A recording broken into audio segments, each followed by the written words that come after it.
সবাইকে আসসালামু আলাইকুম। আজ আপনাদের রান্না করে দেখাবো ঘরোয়াভাবে ছোলা অথবা বুট ভাজি। খুবই সহজে বানিয়ে নেওয়া যায়, খেতে অসাধারণ মজা। আশা করি আমার আজকের রেসিপি আপনাদের ভালো লাগবে। বুট অথবা ছোলা ভুনা করার জন্য আমাদের লাগবে ছোলা। এটা হচ্ছে ছোলা। আমি ছোলাগুলোকে সারা রাতের জন্য ভিজিয়ে রাখবো।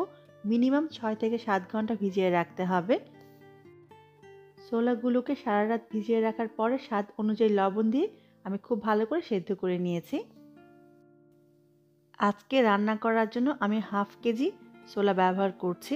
এবার চলে যাব রান্নায়। রান্না করার জন্য চুলায় একটি হাঁড়ি বসিয়ে দিলাম। দিয়ে দিব 2 টেবিল চামচ পরিমাণ তেল। ছোলা অথবা বুট ভাজি করার জন্য খুব অল্প তেল ব্যবহার করতে হয়। রেস্টুরেন্টের স্বাদে ছোলা কী করে ভুনা করতে হয় সেই রেসিপি আমার চ্যানেলে আছে, ডেসক্রিপশন বক্সে আমি লিঙ্কটা দিয়ে দিব। সেখানে বুট কী করে ভিজিয়ে সেদ্ধ করতে হয় তার সম্পূর্ণ প্রণালী আছে, আপনারা চাইলে এক নজর দেখে নিতে পারবেন। দিয়ে দিলাম 2টো দারচিনি। এবার দিয়ে দিব একটা তেজপাতা। এবার গরম মশলাটাকে আমি সামান্য একটু ভেজে নিব। এবার দিয়ে দিব 3টা শুকনা মরিচ। শুকনা মরিচ দিলে বুট ভুনা খেতে কিন্তু অনেক মজা লাগে। শুকনো মরিচটাকে সামান্য একটু ভেজে নিয়ে দিয়ে দিব 1 টেবিল চামচ পরিমাণ আদা কুচি। বুট ভাজিতে আদা কুচি ব্যবহার করলে এর টেস্ট অনেক ভালো আসে। এবার আদা কুচিটাকে আমি সামান্য একটু ভেজে নিব। আদা কুচিটা সামান্য একটু ভাজা হয়ে এলেই দিয়ে দিব 1 কাপ পরিমাণ পেঁয়াজ কুচি। এবার পেঁয়াজটাকেও আমি ভেজে নিব পেঁয়াজের গায়ে হালকা ব্রাউন কালার ধরে আসার আগ পর্যন্ত। যখন পেঁয়াজের গায়ে এরকম ব্রাউন কালার ধরে আসবে তখনই দিয়ে দিব 2 চা চামচ পরিমাণ আদা রসুন বাটা। এবার আদা রসুনটাকে আমি কষিয়ে নিব আদা রসুনের গায়ে যে কাঁচা গন্ধ আছে সেটা চলে যাওয়া পর্যন্ত। আদা রসুনটা খুব ভালো করে কষিয়ে নিয়ে দিয়ে দিব কাঁচামরিচ। এখানে আমি 5-6টা কাঁচামরিচ কেটে ব্যবহার করেছি ঝালের জন্য। আপনি ঝাল কম খেলে কাঁচামরিচের পরিমাণটা কমিয়ে দিতে পারেন। 1 চা চামচ দিয়ে দিব হলুদের গুঁড়া, হাফ চা চামচ দিয়ে দিব লাল মরিচের গুঁড়া। তবে আপনি ঝাল কম পছন্দ করলে লাল মরিচের গুঁড়াটা আপনি স্কিপ করতে পারেন। দিয়ে দিব 1 চা চামচ পরিমাণ ধনিয়া গুঁড়া, 1 চা চামচ পরিমাণ জিরার গুঁড়া। এবার দিয়ে দিব 2টা মাঝারি সাইজের পাকা টমেটো। পাকা টমেটো হাতের নাগালে থাকলে অবশ্যই ব্যবহার করবেন, আর যদি হাতের নাগালে না থাকে তাহলে আপনি স্কিপ করতে পারেন। পাকা টমেটো দিলে কিন্তু বুট ভাজাটা খেতে অনেক ভালো লাগে। সামান্য একটু কষিয়ে নিব। মিডিয়াম আঁচে মিনিট খানেকের মতো কষিয়ে নিয়ে আমি দিয়ে দিব সামান্য একটু পানি। সামান্য একটু পানি দিয়ে মশলাটা কষালে মশলাটা খুব ভালো করে কষানো হয়। এবার কষিয়ে নিব এই পানিটুকু শুকিয়ে তেলটা উপরে ভেসে আসার আগ পর্যন্ত। যখন তেলটা এরকম উপরে ভেসে আসবে তখন দিয়ে দিব সেদ্ধ করা আলু।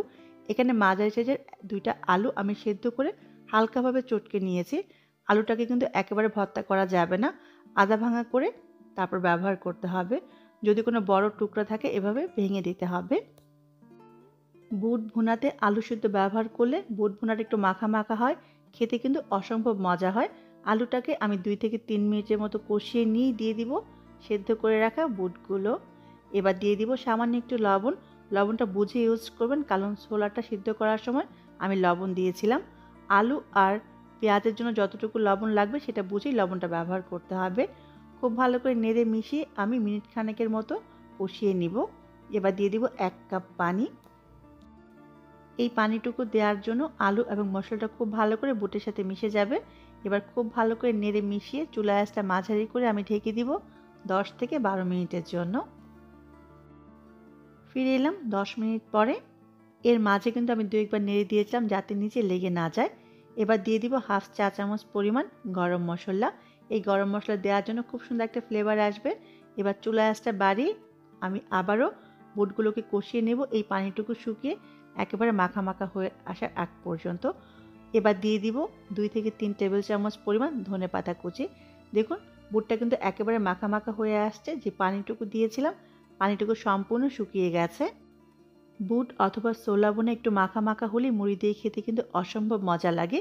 এবার খুব ভালো করে নেড়ে মিশিয়ে নিব, আর নামানোর আগে অবশ্যই লবণটা দেখে নেবেন লবণ ঠিক আছে কিনা।